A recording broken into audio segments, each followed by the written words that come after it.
Hey people, welcome to the Run Testers and to our guide to the best polar watches that you can buy right now. Now, if you're struggling to separate your Polar Ignite from your Polar Pacer or Pacer Pro or your Grit X from your Vantage V3, you're in the right place because we've tested them all and we're here to help you work out which watch will best suit your running needs. We'll also reveal our top picks from Polar's GPS running watch lineup. So let's get into it.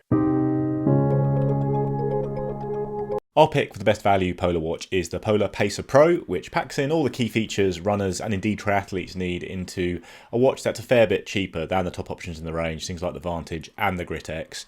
In the past, it was really good value because it had nearly all the best features on stuff like the Vantage V2 and the Grit X, but with the launch of the Vantage V3, there are a few things missing on this watch you do get on that watch, like accurate multiband GPS, obviously the AMOLED screen and maps, but this does have turn-by-turn navigation. It's got pretty solid GPS that links up very quickly when you step out to do your run. You're not going to have to stick around waiting for a GPS fix. It's a very lightweight and reasonably attractive watch. It's still got that kind of last gen Polar look compared to things like the Vantage V3, but it's not a bad looking watch and it is really light and comfortable to wear on the wrist at all times.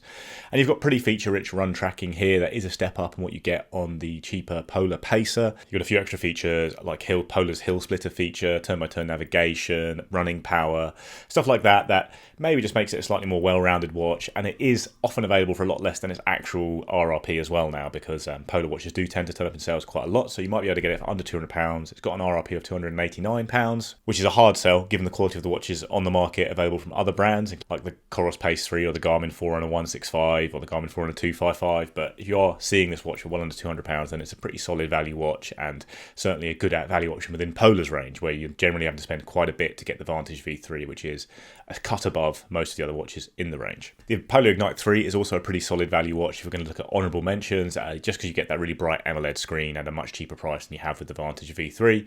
The Ignite V3 does have some problems in terms of GPS accuracy and stuff like that, but it is a really good looking watch and a pretty solid multi-sport option all round.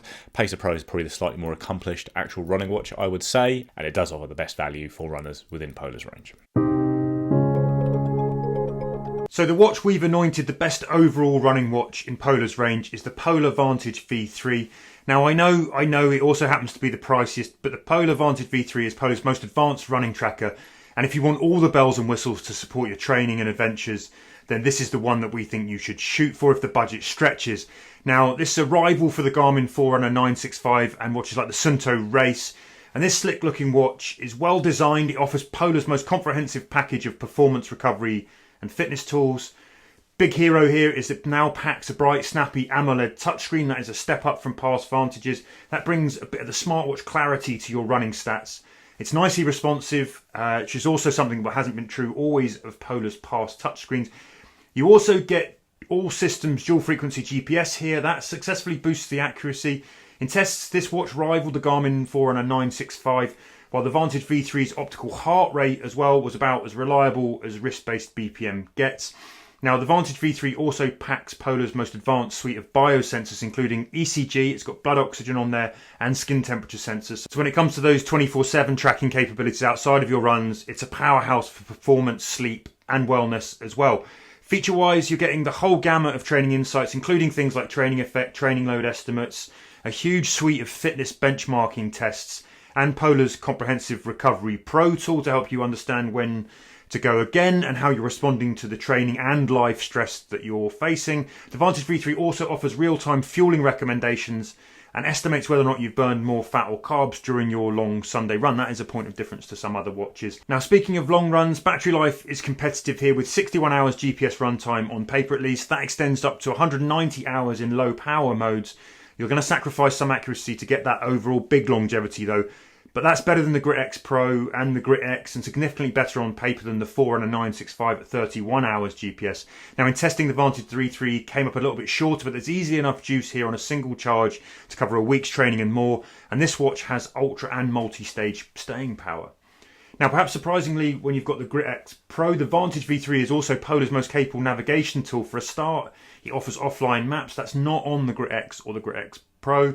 Plus, you get run planning tools like easy route planning, elevation profiles for plan routes, turn-by-turn guidance powered by Komoot mapping. The maps benefit from that bright AMOLED too. So while the Grit and the Grit X durability ratings are better than the Vantage V3, the V3 might be better as an off-grid adventure watch when it comes to features and staying power. Now, when you throw in running power on the wrist, adaptive training programs for everything from 5K up to the marathon, you've got the kind of really comprehensive Polar Flow platform, and you've got Polar's most capable tool to date. Where it falls short of rivals like the 965, the Forerunner 965, is on smartwatch smarts. It's missing things like offline music storage, support for streaming services like Spotify, and contactless payments, those kinds of things. And on balance of build, battery, accuracy, breadth of features, it's probably not quite as good as Garmin's top Forerunner overall, but it is £80 cheaper. So our top pick of the Polar watch you should buy if you are just beginning your running journey or starting to track your runs for the first time is the Polar Pacer. Now the Polar Pacer is an entry-level kind of multi-sports watch in Polar's collection. It is a kind of no-nonsense GPS running watch as well too. It has a lot of the features that you do get on the kind of pricier Polar Pacer Pro, which we will talk about in this video as well too. But it gives you enough of that kind of experience to give you enough in terms of tracking, in terms of training features, and also that kind of performance that you'd want from a running watch as well. Now in terms of design, we're getting something that's small, light and compact. If that's something that you really like, that's definitely something that the Polar delivers. It's something very comfortable to run with. Now, you don't have a touchscreen display here, but you are getting, a good series of physical buttons here. And we always say, the physical buttons always works better for kind of run tracking experience, and they're very good ones on the Polar Pacer. Now in terms of the software and the features that you're getting here, you're not getting the kind of dual band GPS that you find on kind of newer Polar watches. You're not getting anything in terms of mapping and navigation, but kind of pure running features that you're getting here are very similar to what you get on the Polar Pacer Pro. You are getting kind of key training features here that we really like, so things like the FitSpark suggested workouts. You are also getting the kind of fuel-wise kind of fueling recommendations to give it that kind of more endurance kind of level appeal in terms of what you get from this watch as well too. In terms of endurance and the stamina that you're getting here, the battery life was good to last for a week. Obviously you don't have an AMOLED display here, so you don't need to worry about that kind of massive drain if you have the screen on always or 24/7. So what we're saying here is the Polar Pacer is available at a good price, gives you a good core run tracking experience, a good level of features, both on the kind of tracking and training side of things, and a design that we think a lot of people are going to like overall as well. So if you've got a little bit more money to spend and you like the idea of having a kind of more smartwatch-like running watch, then it's worth looking at the Polar Ignite 3. Now there is the Polar Ignite 3 and the Ignite 3 Titanium. Now the biggest difference between the two watches is around the design.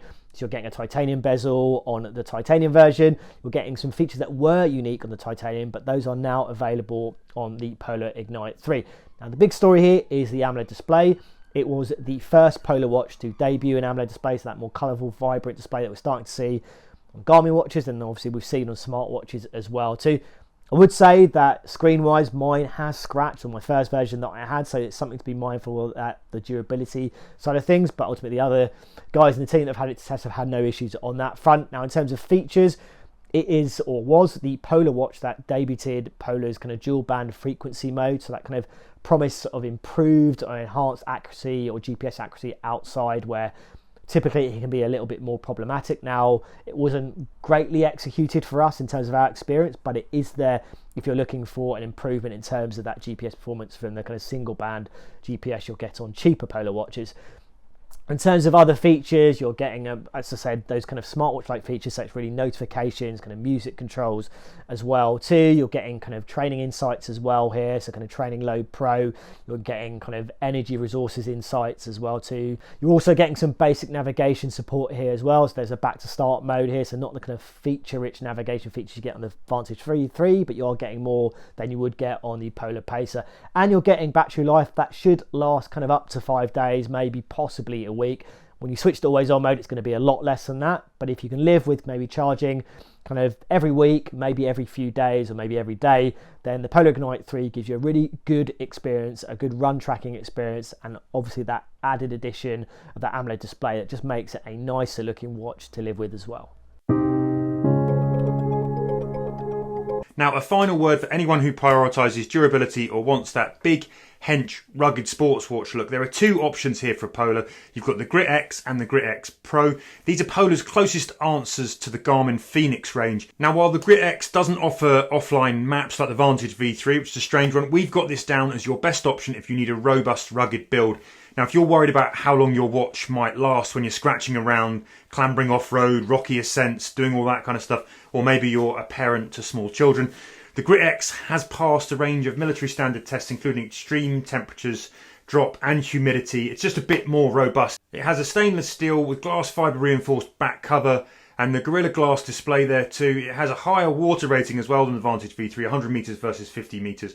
We chose it over the Grit X Pro because it's a big chunk cheaper and a bit lighter on the wrist, but it has the same touchscreen display size. It has the same 40-hour GPS battery life that extends up to 100 hours in low power mode. And it's generally kind of a close match on features. It is missing some tools though that you get on the X Pro. Some of the fitness and recovery tests, for example. There's also no Recovery Pro insights. There's also no route and elevation profile or track back navigation tool. So if those things are important for you, you might want to pay more for the Grit X Pro. But beyond that, you're getting a very similar performance just for a bit less. It's an older watch, the Grit X, but it's still kind of priced quite well. Up against the Vantage V3, the other major omission here with the Grit X is that there's no multi-band GPS. So there you have it. That's been our guide to the best Polar watches you can buy right now. Hope that's been useful in helping you to decode which Polar might be best for your running, for your type of running. Give us a like if you found it useful. It's dead handy if you share it with your other running friends, if you also think they might. And of course, we always welcome a subscribe here. All of the above will help us keep testing and sharing what we find on the channel. If you're thinking, should I get a Garmin running watch? I'm popping a couple of videos up on the channel just about now that you should definitely watch. Otherwise, thanks as ever for watching. We appreciate you spending the time with us. And yeah, we hope to see you again soon on the Run Testers. Happy running, people.